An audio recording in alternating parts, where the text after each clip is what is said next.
সকাল সকাল কর্তাবাবুর নালিশ, শাক পাতা কচু খেয়ে মুখ নাকি অবস্থা খারাপ, তাই বাজার থেকে মহারানী ভেটকি, নামেও যেমন স্বাদেও তেমন। ভেটকি মাছ ভাজতে কি ভেঙে ফেলছো? কাঁচা মাছে হলুদ লবণের জায়গায় 2-4 দানা চিনি দিয়ে দাও, মাছ একদম ভাঙবে না। বানাবো ওল আলু দিয়ে, একদম মহারানী স্টাইলে। ভেটকি মাছ ভালো করে ভেজে নাও, ওল আলু ভালো করে ভেজে নিয়েছি। এবার সর্ষের তেল গরম করে তেজপাতা, জিরে, কাঁচা পাকা লঙ্কা, অল্প চিনি ফোড়নে দিলাম।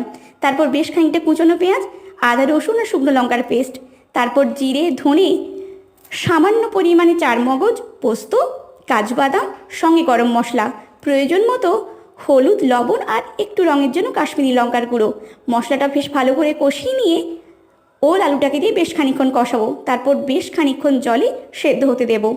তরকারিটা ফুটে উঠলেই মাছগুলো দিয়ে ওপর থেকে গরম মশলার গুঁড়ো আর বাগানের টাটকা নরম ধনেপাতা।